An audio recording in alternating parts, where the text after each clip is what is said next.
This is adequate, my mother-in-law, Margaret, said, delicately placing her fork beside her barely touched plate of beef bourguignon.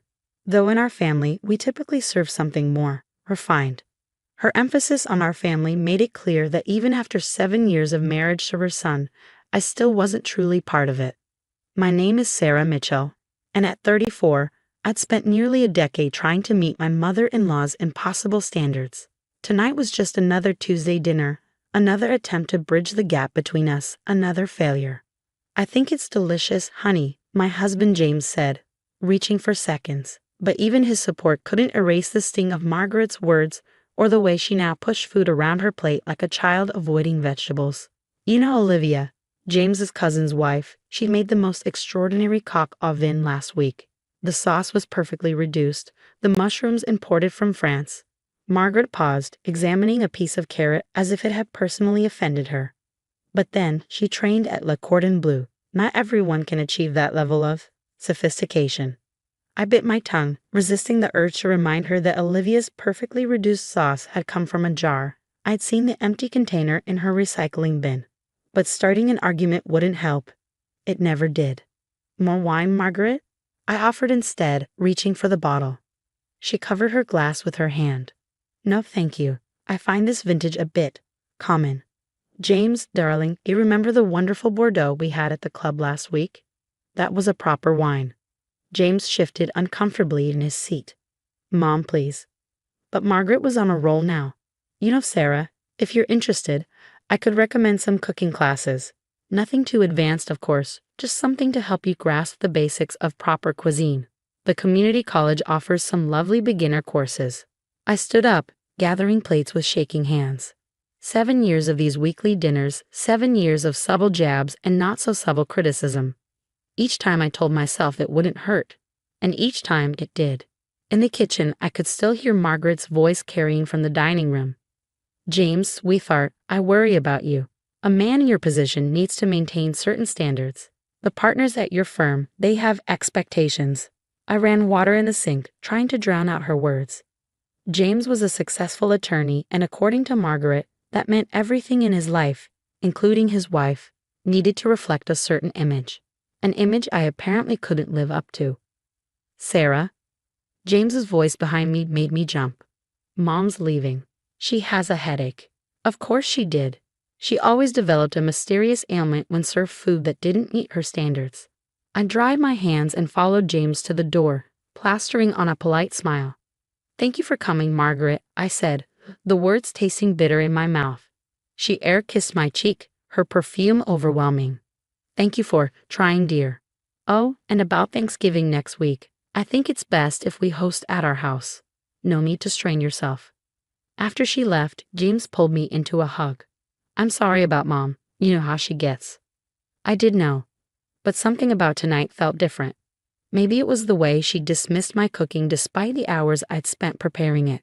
Maybe it was the condescending offer of cooking classes, or maybe just maybe, it was her assumption that she'd be hosting Thanksgiving again. I want to host Thanksgiving this year, I said suddenly, surprising even myself. James pulled back, looking concerned. Sarah, you know how Mom is about holidays. She's hosted Thanksgiving for 20 years. And every year we sit at her table while she reminds everyone that her turkey is award-winning. Her cranberry sauce is made from berries she personally selected, and her pumpkin pie recipe has been in the family for generations. I took a deep breath. I want a chance, James, one chance to show I can do this. He hesitated, and I could see him mentally calculating his mother's reaction. Mom will be upset. Mom is always upset about something I do. At least this time, it'll be for something I choose. I met his eyes. I need this, James, please. He was quiet for a long moment, then nodded slowly. Okay, but you know she'll be difficult about it. I smiled, already forming a plan. Oh, I'm counting on it. That night, after James fell asleep, I sat at our kitchen table with my grandmother's recipe box open in front of me. Margaret wasn't the only one with family recipes and traditions. My grandmother had been a chef at one of Chicago's finest restaurants in the 1960s, breaking barriers as one of the few women in professional kitchens at the time. She taught me everything she knew, not just about cooking, but about life. The secret, she used to say, isn't in the ingredients, it's in the love you put into the meal.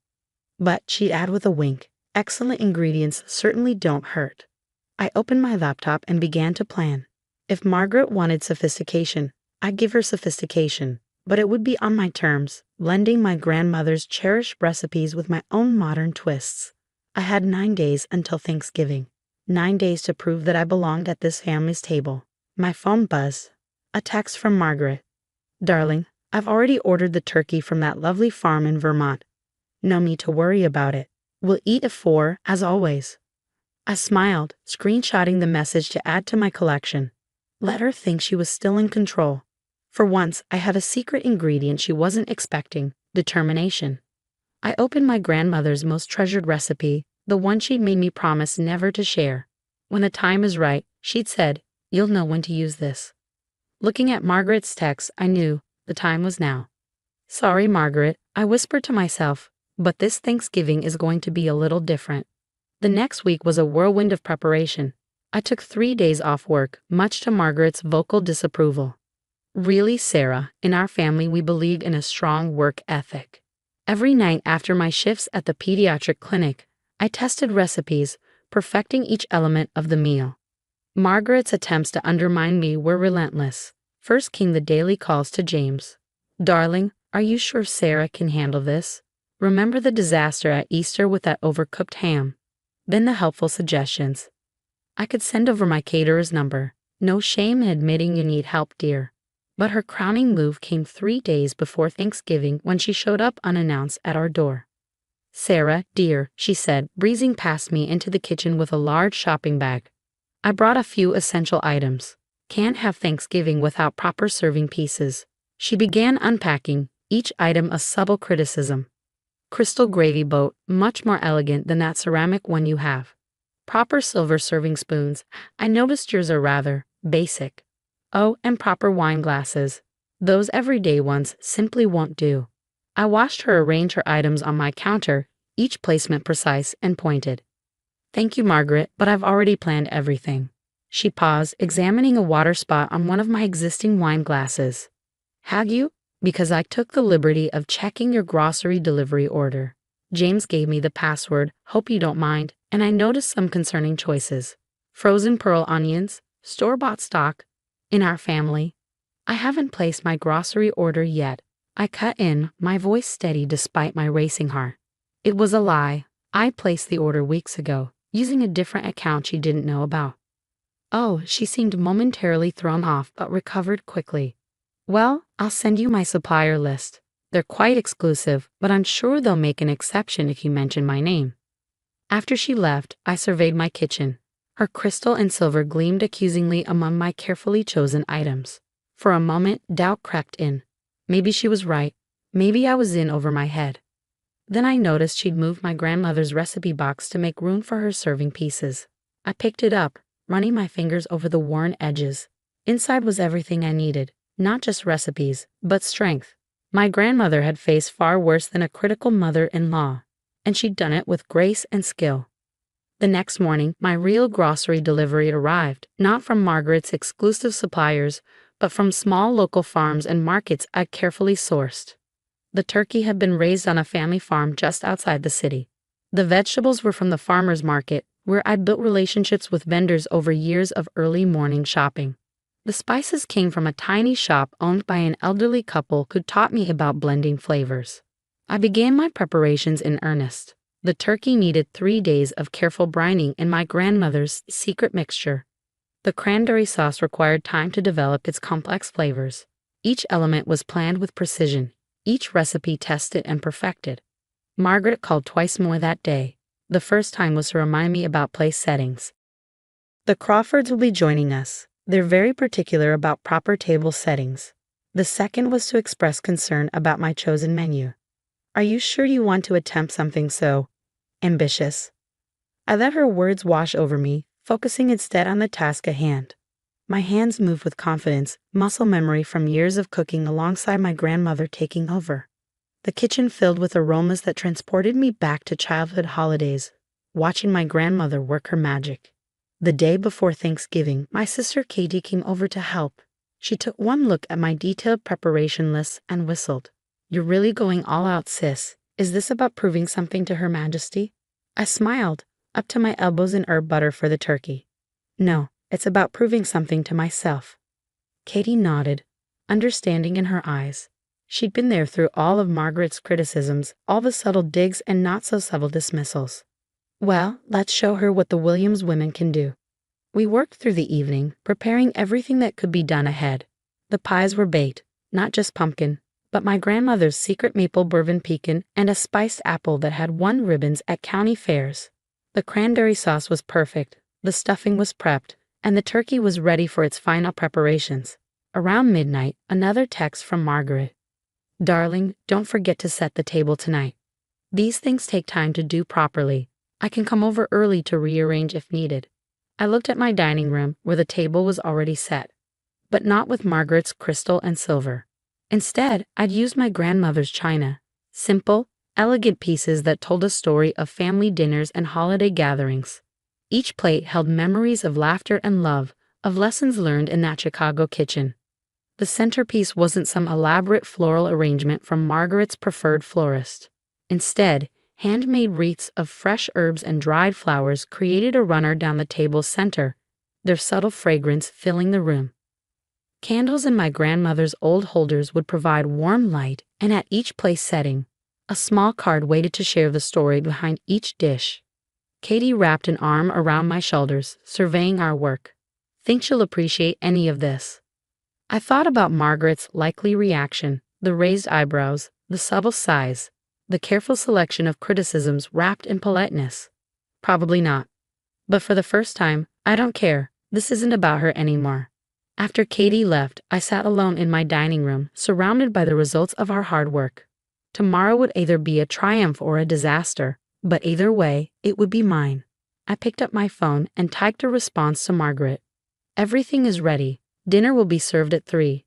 Can't wait to share it with the family. Then I added something I'd never dared before. And Margaret, please leave the crystal at home. We have everything we need. Thanksgiving morning dawned clear and crisp. I was up before sunrise, moving through my kitchen with quiet confidence. The turkey went into the oven at precisely 10 a.m., already fragrant with herbs and my grandmother's special butter blend. Each dish came together exactly as planned, years of practice guiding my hands. At 2:45, James peeked into the kitchen. Mom just texted, they're 5 minutes away. He paused, taking in the array of dishes. Sarah, this looks incredible. Thanks. I wiped my hands on my apron, the one my grandmother had given me, now splattered with the evidence of a morning's work. Could you light the candles? Margaret's arrival was heralded by the click of heels on our front walk. I took a deep breath, smoothed my dress, and opened the door before she could ring the bell. Welcome, I said, genuinely smiling. Happy Thanksgiving. She stood there, arms full of what appeared to be serving dishes, looking slightly thrown by my calm demeanor. Behind her, my father-in-law, Robert, offered an apologetic shrug. Sarah, dear, Margaret started, trying to step inside with her dishes. I brought a few backup options just in case. That won't be necessary, I said firmly, not moving from the doorway. The meal is prepared and ready to be served. But thank you for thinking of us. For perhaps the first time in our relationship, Margaret was speechless. She allowed Robert to take the dishes back to their car while I led her into the dining room. The table was a vision. Candlelight danced off the polished surfaces of my grandmother's china. The herb garlands filled the air with a subtle fragrance, and the place cards told silent stories of family history. Margaret stopped short, her carefully maintained composure slipping for just a moment. This is, she began, then faltered. Different from what you expected, I suggested gently. Other guests began arriving. James's sister Emily and her husband, the Crawfords, some family friends. Each one paused in the dining room doorway, taking in the scene. The comments started flowing. Beautiful. So elegant. What amazing attention to detail. When I brought out the turkey, golden brown and perfumed with herbs, even Margaret couldn't find fault. The carved slices were moist and tender, exactly as my grandmother had taught me. Each side dish told its own story. The green beans with toasted almonds and preserved lemon, the sweet potatoes with a maple bourbon glaze, the stuffing rich with fresh herbs and wild mushrooms. Sarah, Emily said after her first bite, This is incredible. Where did you learn to cook like this? I noticed Margaret watching intently as I answered. From my grandmother. She was the head chef at the Drake in Chicago back in the 60s. Everything I know about cooking, about hosting, about making people feel welcome at a table, I learned from her. The Drake? Margaret's voice was quiet. In Chicago? I nodded, serving more gravy to Robert. Yes, she was one of the first women to run a high-end kitchen in the city. She always said food was about more than just ingredients. It was about bringing people together, about creating memories. Margaret was silent for a long moment, pushing food around her plate. Then, so quietly I almost missed it. I ate there once, in the 70s. It was one of the finest meals I've ever had. The conversation flowed. The wine was perfect, not from Margaret's supplier, but from a small vineyard I'd discovered. And when dessert was served, there were audible gasps of delight. "Is this your grandmother's maple bourbon pecan pie?" Robert asked, taking another bite. "It's extraordinary." "It is." I smiled. The recipe won her a James Beard Award in 1975. Margaret's fork clattered against her plate. "Your grandmother was Eleanor Williams." The table fell silent as I nodded. Eleanor Williams was a legend in Chicago dining. Margaret said, her voice different now. "I tried for years to replicate her pie recipe. No one ever came close." She looked down at her plate, then back at me, really seeing me, perhaps for the first time. "And you learned from her?" "Everything I know," I said simply, "including how to host a proper family dinner." The rest of the meal passed in a blur of conversation and laughter. As guests began to leave, each one thanked me with genuine warmth. The Crawfords, who, according to Margaret, were so particular, asked for my card, hoping to get my help planning their next dinner party. Finally, only Margaret and Robert remained. She lingered in the dining room while Robert helped James clear plates.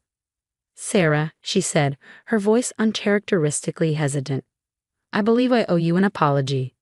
I turned from where I was carefully wrapping leftover turkey. "I've been difficult," she continued. "I thought I knew what proper meant, what sophistication looked like. But this meal, this evening, it wasn't just about the food, was it?" "No," I agreed. "It was about family, about tradition, about honoring the people who taught us and the memories we create together." She nodded slowly. "Your grandmother taught you well, not just about cooking, but about grace." She paused. "I don't suppose, would you consider teaching me some of her recipes?"